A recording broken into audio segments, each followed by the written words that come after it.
The major question, again, I answered this and I also gave the question to this was, is it possible to diagnose and prevent reading and writing before a child can read? The answer is yes, right?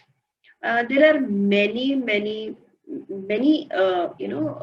reliable tests also available from starting of 3 years. Okay, so don't worry about that. We'll go through a list of how can we identify it so that it is easier for you to connect to the checklists which is given to you. And when you go home and read it, it's going to make more sense. Visual spatial characteristics, they have auditory difficulties, they have concerns with sequencing and memory, they struggle in motor coordination, they have academic characteristics, which again is going to be coming. Case and family history of somebody having some issues, in the past, both paternal and maternal families. There will be behavior issues. There could be anger and aggressive tendencies, and there could be socio-emotional concerns. For all these characteristics, a child confuses the sounds. If you're teaching them rhyme, he confuses, he gets confused. Here again, if I want to go back to the 4 pillars of learning, what happens is that a child is using the first pillar. He's trying to get the sound with attention, getting onto the perception, using his memory, right? But there is a difficulty, so the child gets confused. There is poor sound blending ability. There is difficulty in repeating polysyllabic words, the long words, which has more syllables. There is difficulty in repeating digits in reverse order. Now, digits in reverse order, I would want to quote you again that you're using your working memory. Okay? Because you put your number, you reverse it, and then again you express it. Difficulty in following oral instruction. Here, I just want to add on a little bit on, a part called plenum temporal, which is involved with processing language. It is a smaller triangular, area situated in the left hemisphere. Now, in 65% of population, plenum temporal is more developed. However, in children with academic difficulties, it has been observed to be symmetrical in both the hemisphere. And thus, there is a traffic jam of the language and the processing. So, can you imagine, like B? If I have the proper set of plenum temporal, I know that this B is going to be like this. But if there's a confusion, sometimes B becomes B, right? I'm sorry, I think I skipped one slide and we'll just go back to that, how to identify visuospatial characteristics. So it's persistent reversals of letters, syllables and words. There are mirror imaging of letters. There are jerky eye movements. There's normal visual acuity. Uh, Possible abnormal pupil dilation. We also actually ask, children to get their eyes checked. That is also, everything gives us the point where we don't want to harass children, or we want them to, go to the positivity completely. Yeah, we'll go down.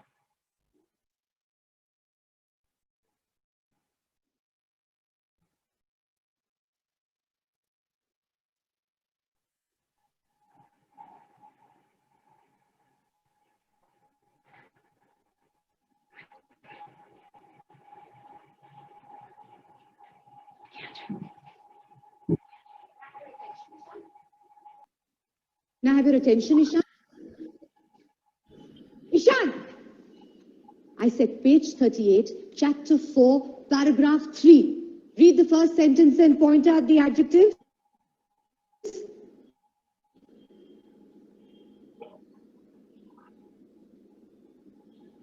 Page 38, Ishan. Adit Laba, just help the boy.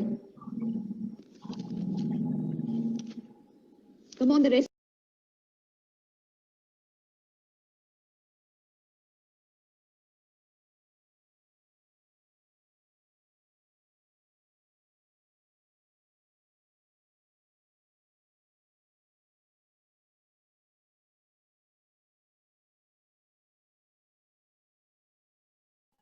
ये तो नाच रहे हैं।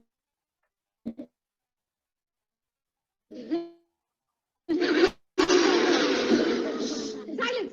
Speak in English. The letters are dancing. They're dancing, are they? Okay, then read the dancing letters. Trying to be funny?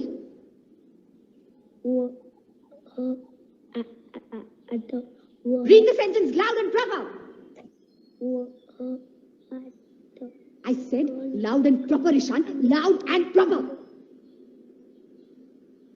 Loud and proper.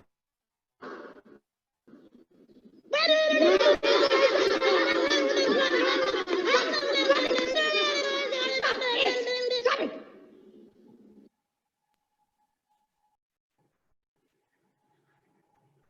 Right.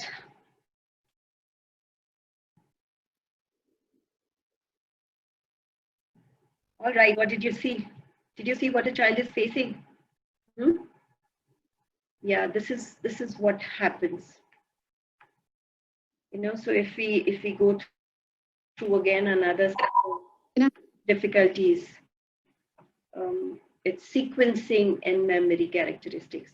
Persistent disordering of any series, inability to encode, process, retrieve auditory or linguistic material, right and left confusion, short-term memory difficulties, directional confusion, up and down confusion, yesterday and today or tomorrow confusion, difficulties in estimating time, they're unable to estimate what time it is, confused word order in speech, and difficulty with mental arithmetic.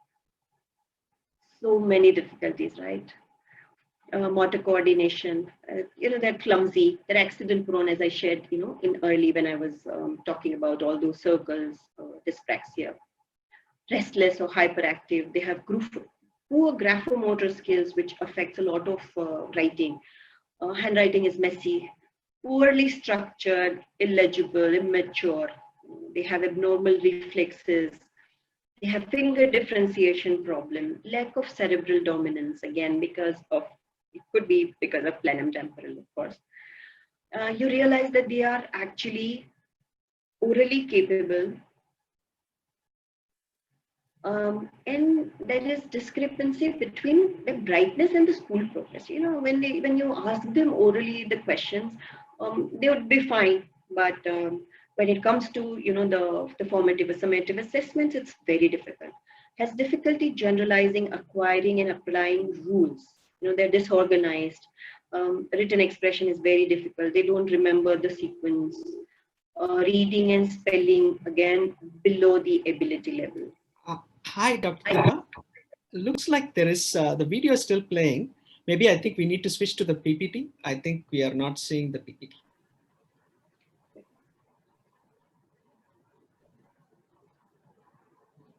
All right, we'll try.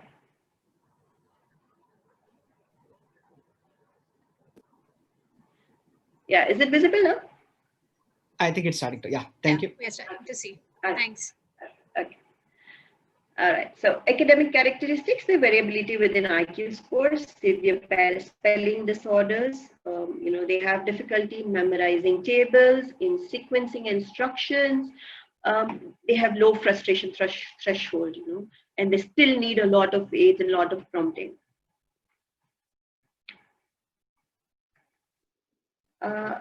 Continuing with academic characteristics, they have issues with number sense, memorization, accurate and fluent calculation. Are they asking plus, or they get confused with plus and minus and multiplication, and when it comes to word problem, it's much more difficulty.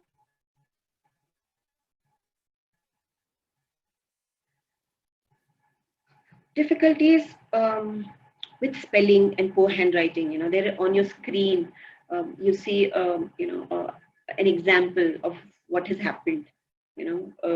It has poor spellings. The child's getting frustrated. And this is a child who was actually in the school, which we were catering to. So I thought we would want to share this, how difficult it is for them to put it up on paper. And then we don't want to give them more time on this, right? We want to give them help. Family history, family history and taking family history is very, very important. More than 10% of children having learning difficulties have strong familial link. It could be genetic. History of any illness by the mother during pregnancy. If I may quote, so there could be a rubella infection or so during the pregnancy. The mother could be infected, or the mother could have got, have taken a high dose of drugs or alcohol.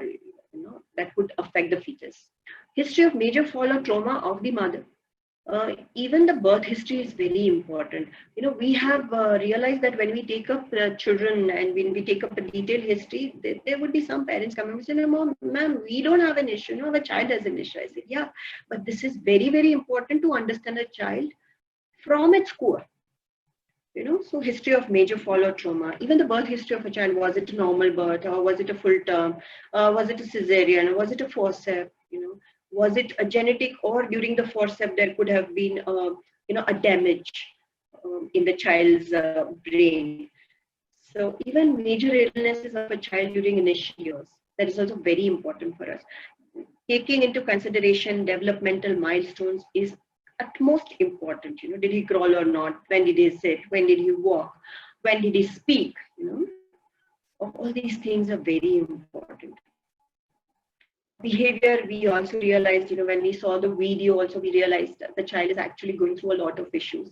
None of them are able to understand what's going on inside the child, and then they'll have low self-esteem, lack of confidence, poor social skills. They'll be angry. They'll completely lack of interest in studies. I would want to share here that when we went to British Dyslexia Association conference, Tare-e-Zameen Par was actually used as a basic foundational film to understand the impact. So this is very, very important. Intervention. So what do you do? A major question, like the crux is, okay, intervention. So when you see some of the areas of concern, what can you do next? The first thing I'm telling you, as a mother, as a therapist, accept your child.